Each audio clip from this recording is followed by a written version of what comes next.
Coucou! Alors, voici l'histoire du mardi. Aujourd'hui, je vais vous lire une histoire intitulée Nanook, l'ours blanc.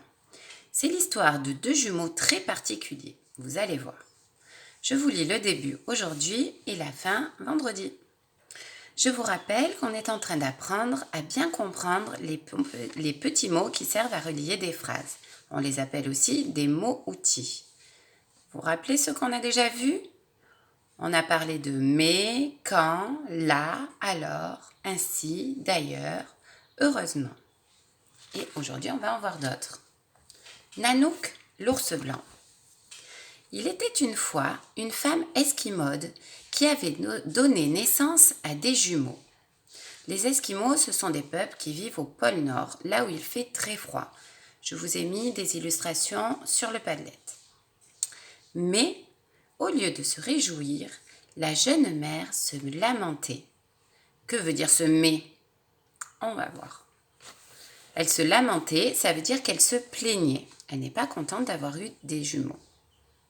« Pauvre de nous, qu'allons-nous devenir ? Les jumeaux portent malheur, tout le monde le sait. » « Allons, disait son mari pour la réconforter, ce ne sont que des histoires de grand-mère. » Dans réconforter, on entend réconfort. Ça veut dire qu'il veut lui apporter du réconfort, un peu comme pour la consoler. Nos garçons sont forts, ils deviendront de solides gaillards comme leur père. Pourtant, les deux bébés avaient quelque chose d'étrange. Pourtant, c'est un nouveau mot que l'on rencontre. Il veut dire la même chose que mais.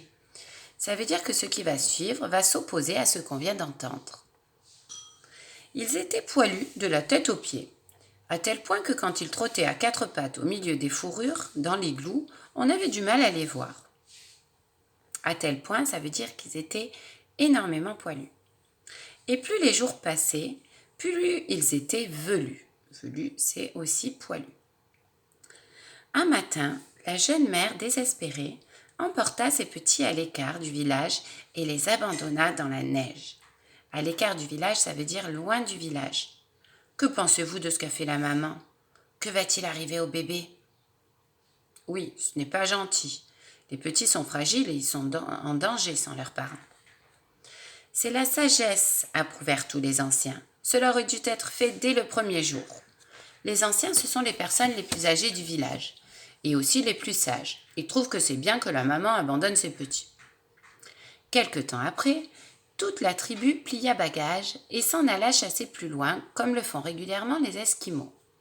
Plus tard encore, une autre tribu vint s'installer à cet endroit. Cependant, les bébés n'étaient pas morts. Cependant, c'est encore un nouveau mot qui veut dire aussi mais ou pourtant. Ça veut dire que ce qui va suivre va un peu nous étonner. Leur force et leur épaisse fourrure les avaient protégés du froid. L'un des petits dériva en mer sur un grand iceberg et devint Nanook, l'ours blanc. Dériver, ça veut dire se déplacer. Et un iceberg, c'est un énorme bloc de glace qui flotte sur la mer. Je vous ai mis une photo sur le Padlet. L'autre s'en alla à travers les marées de la toundra et devint Nanook, l'ours noir. La toundra, c'est une vaste étendue plate avec peu de plantes parce qu'il fait très froid. Et il y a aussi une photo sur le Padlet. Souvenez-vous qu'on est chez les Esquimaux.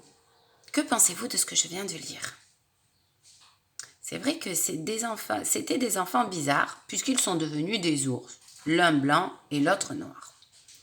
Un jour, bien plus tard, un jeune chasseur appelé Uluksak marchait sur la mer gelée quand tout à coup un terrible craquement retentit. Et Uluksak vit avec horreur le blanc de glace sur lequel il se tenait se séparer de la terre ferme puis s'éloigner de la mer. En fait, le grand bloc de glace sur lequel se trouvait Uluksak s'est décroché de la terre. Et du coup, Uluksak est sur le morceau de glace, navigue sur la mer comme sur un bateau, mais sans moyen de se diriger. Personne de mémoire d'Esquimaux n'était jamais revenu après avoir été emporté par les glaces. Et tout seul, sur son radeau de glace, Uluksak avait beau réfléchir, il ne voyait aucun moyen de s'en sortir. Il avait beau réfléchir, ça veut dire qu'il n'arrêtait pas de réfléchir, mais que ça ne servait à rien, il n'avait pas de solution. Au bout de quelques jours, À moitié mort de froid et de faim, Uluxag se mit à manger ses mocassins en cuir. C'est alors qu'il aperçut un ours blanc qui nageait vers lui. C'est alors que, ici, ça veut dire à ce moment, pendant qu'il mangeait ses chaussures. Que ressentez-vous? De la joie, de la peur ou de la tristesse? Oui, on ressent de la peur parce que les ours sont dangereux. Et en même temps, on se dit que c'est peut-être Nanook l'ours blanc et qu'il est peut-être gentil. L'auteur ne nous dit pas plus pour l'instant. Nous en saurons sans doute plus dans la suite de l'histoire vendredi. Et en attendant, vous pouvez me marquer vos hypothèses sur le Padlet comme on fait d'habitude. Que va-t-il se passer d'après vous? Et vous avez aussi la fiche de questions. Voilà, bonne fin de journée, bisous tout le monde!